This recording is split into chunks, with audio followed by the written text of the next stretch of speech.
Salut les montards, aujourd'hui on va parler des vérifs. Déjà on va parler des vérifs pour le permis. Pour le permis on va te demander de vérifier plusieurs choses. On commence par le casque. Tu dois vérifier que tu as un casque homologué, à ta taille et correctement attaché. Donc tu vas enfiler le casque, boucler la jugulaire et dire à l'inspecteur: le casque est homologué, à ma taille et bien attaché. Tu dois vérifier qu'il y a bien les bandes réfléchissantes, une à gauche, une à droite, une derrière, une devant. Voilà pour le casque. Maintenant, on va vérifier les voyants d'alerte. Allez, viens, je te montre. Alors, pour les voyants d'alerte, déjà, tu dois mettre le contact.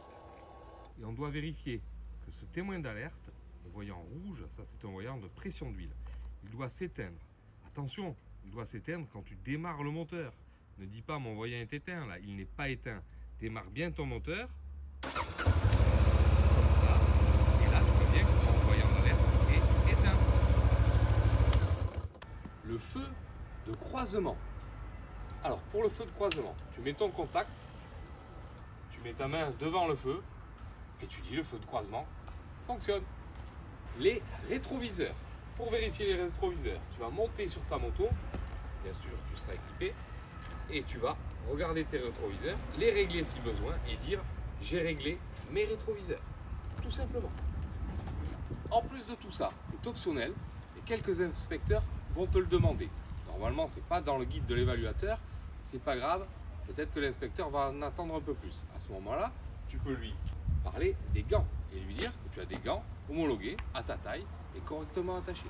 Tu peux aussi lui dire que tu as une tenue correcte pour faire de la moto. Qu'est-ce qu'on entend par tenue correcte? C'est un pantalon, des chaussures montantes et un blouson moto. Voilà pour les vérifs moto. Si tu fais tout ça, le jour du permis, tu as 2 points supplémentaires pour ta circulation. C'est 2 points qu'il ne faut pas négliger. C'est toujours ça de prix. On a vu les vérifs pour le permis. Maintenant, tu te doutes bien qu'il y a d'autres choses à vérifier sur ta moto pour que tu puisses rouler en toute sécurité. Les pneus. Alors, les pneus, c'est très important.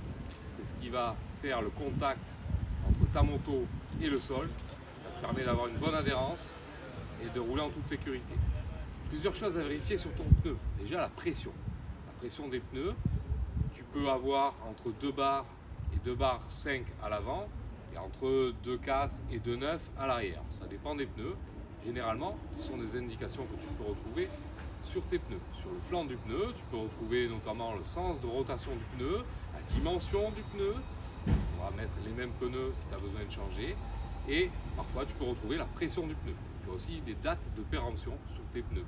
S'ils sont un peu trop vieux, du coup, la gomme peut s'abîmer, peut se durcir et le pneu peut être moins efficace.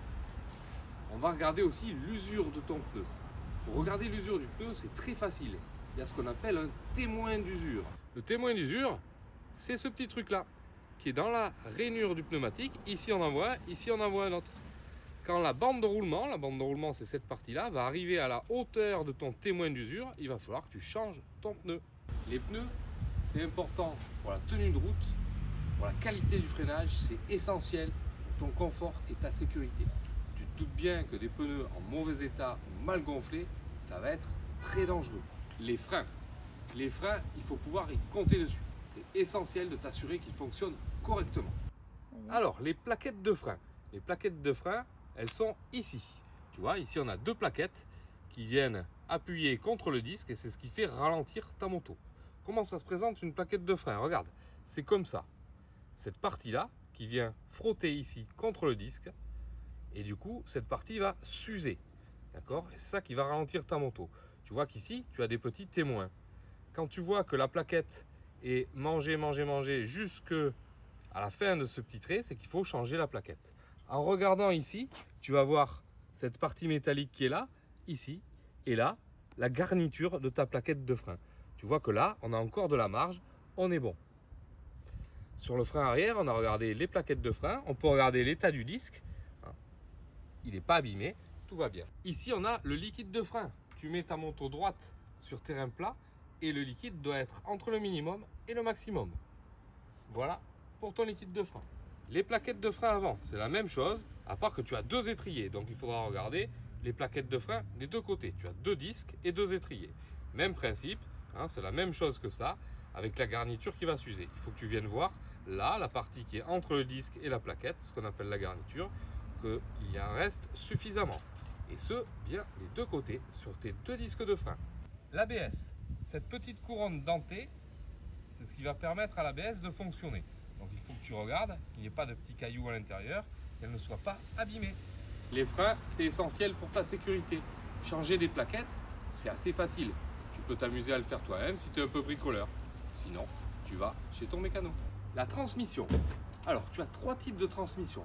Transmission par chaîne, transmission par courroie, transmission par cardan. On va voir ensemble la transmission par chaîne. Il y a deux choses à vérifier. La tension de la chaîne, le graissage de la chaîne. Et viens avec moi, je te montre. Alors, la tension de la chaîne. Tu prends le milieu de la chaîne, entre le pignon de sortie de boîte qui est ici et l'axe de roue arrière qui est ici. Tu prends le milieu et là, il doit y avoir un débattement. Souvent, le débattement est inscrit ici. Là, on nous dit qu'il faut avoir 3 cm. Entre la partie basse et la partie haute, tu dois avoir 3 cm. S'il y a plus, il faut que tu retentes ta chaîne. Le graissage de la chaîne. Tu dois graisser ta chaîne à deux endroits. Ici, par-dessous et à l'intérieur. Tu peux diriger le spray de graisse ici. Et pour faire à l'extérieur, on va mettre la bombe de graisse ici et graisser là. Tout ça en faisant tourner la roue. On a fait une vidéo exprès pour le graissage de chaîne. Tu pourras la regarder. La transmission par cardan. Donc là, c'est ce qu'on appelle un arbre de transmission. C'est un cardan. L'avantage du cardan, c'est que tu as très peu d'entretien à faire.